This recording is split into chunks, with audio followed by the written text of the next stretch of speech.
Et si parler d'entreprise à l'école, ce n'était plus un gros mot à la veille de la rentrée des classes, je reçois Philippe Ayat. Bonsoir. Bonsoir. Alors vous êtes entrepreneur, vous avez travaillé, conduit plusieurs projets dans l'industrie. Aujourd'hui, vous présidez un fonds d'investissement pour les PME innovantes.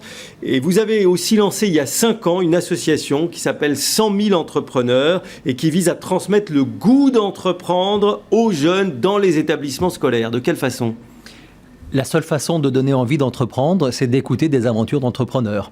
Donc on envoie des entrepreneurs dans les classes, on les fait témoigner, ils partagent leur expérience, les élèves posent des questions et de fil en aiguille, après 2 heures d'intervention, les élèves se disent tiens, je peux choisir le projet que je vais porter dans ma vie professionnelle, pourquoi pas moi ? Donc voilà, ça ouvre des horizons. Alors depuis que vous avez lancé cette initiative en 2007, c'est développé à partir de 2008, il y a eu beaucoup de patrons qui sont venus dans des classes ? Beaucoup. Aujourd'hui, il y a 3000 entrepreneurs et autant d'enseignants qui nous suivent.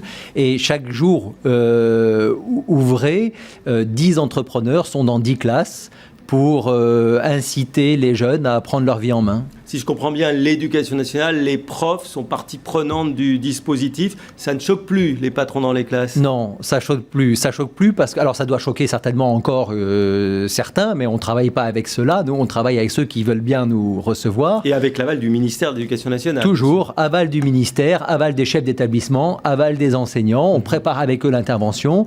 Et on n'est pas tant dans le débat, on fait rentrer l'entreprise dans l'école. On est plutôt dans le débat, montrons aux jeunes qu'on peut prendre sa vie en main et nous, on vient vous témoigner qu'on l'a fait et comment on peut le faire. Quelles sont les classes où vous intervenez ? C'est à partir du collège, Oui, 4e, 3e, et puis chaque année ensuite jusqu'à Bac+5.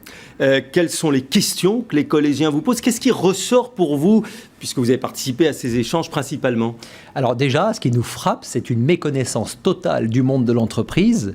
Alors un petit peu moins dans les filières professionnelles, mais dans les filières générales, les élèves n'entendent jamais parler du monde de l'entreprise. Dans les universités, encore très peu. Donc il y a des poches comme ça dans l'éducation où l'entreprise est complètement absente. Alors en plus, l'acte d'entreprendre est très mystérieux pour ces jeunes. C'est-à-dire que la première idée, c'est plutôt de dire la vie professionnelle a plus de chances d'être une contrainte qu'une opportunité.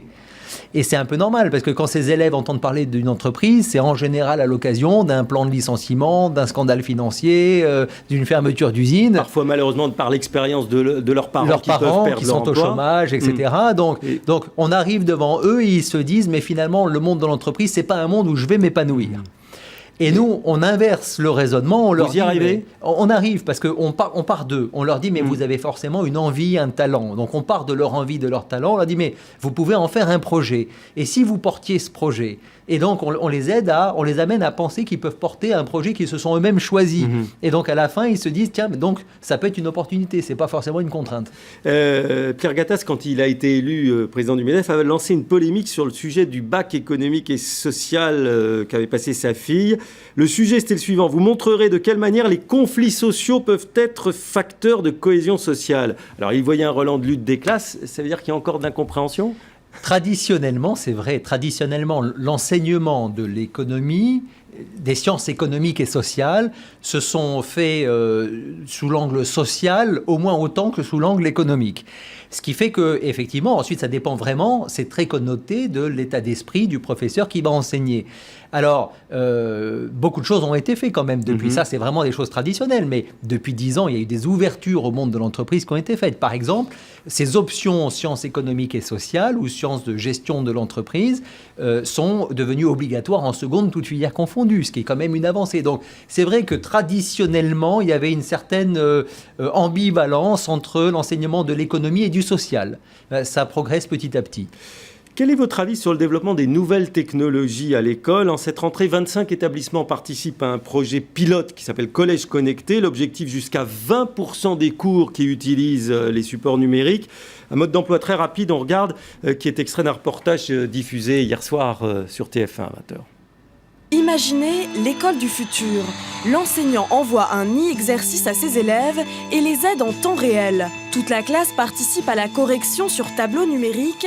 Les parents suivent les progrès de leur enfant via Internet. C'est un progrès ou un risque de déshumanisation? Oh non, c'est un progrès, mais on est encore très loin. En fait, l'éducation en ligne ouvre des perspectives extraordinaires. Aujourd'hui, un jeune, encadré par l'enseignant bien sûr, peut avoir accès à une somme de connaissances depuis chez lui ou en classe. Il faut absolument utiliser ces nouvelles technologies. Et nous ne sommes que 24e sur 27 parmi les grands pays pour l'utilisation du numérique à l'école. Donc il y a un retard à combler. Ce qui est un comble, parce que la France est un pays très innovant en termes d'entreprises technologiques. Donc c'est quand même un comble, il faut vraiment qu'on rattrape le retard. Quelle est votre prochaine étape maintenant? La ministre du Numérique parle d'une école de l'entrepreneuriat. Vous-même, vous créez un mouvement encore plus vaste que 100 000 entrepreneurs? Oui, on a eu envie, avec les différents mouvements comme 100 000 entrepreneurs qui encouragent les jeunes à entreprendre, on a eu envie de fédérer, rassembler nos forces pour vraiment avoir un impact très fort vis-à-vis des jeunes générations. Aujourd'hui, c'est inconcevable que les jeunes générations dans ce pays aient plutôt tendance à déprimer alors qu'elles ont tout pour entreprendre. Il n'y a jamais eu autant d'opportunités qu'aujourd'hui pour entreprendre. Oui, ce qui ne veut pas dire réussir forcément d'ailleurs. Pas forcément, mais il faut aussi leur expliquer. Faire croire que c'est bien sûr. C'est la réussite. Comme dans les années 80, ça c'était un peu l'idéologie tapis. C'est ce qu'on leur dit souvent dans les classes, c'est qu'on leur dit en général, la première expérience, les 2-3 premières, ce sont des échecs, mais que le succès se construit toujours sur la base des échecs. Tout le monde ne peut pas être patron, tout le monde ne peut pas diriger une entreprise. Tout le monde ne peut pas diriger une entreprise. Par contre, tout le monde peut avoir l'ambition de porter un projet qui lui ressemble. Et on peut très bien être porteur de projet dans l'entreprise d'un autre. Dans ces cas-là, on n'est pas entrepreneur, on est intrapreneur. Mais cet état d'esprit qui est de dire, je choisis un projet qui me ressemble et je vais le porter, quelle que soit la structure dans laquelle il s'exprime, ça doit être l'ambition de chaque jeune.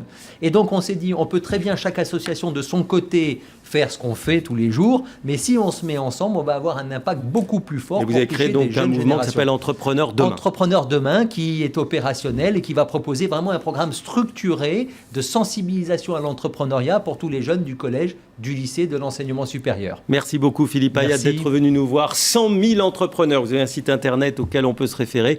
Vous êtes donc le fondateur et le président de cette association. Merci, l'info continue sur LCI.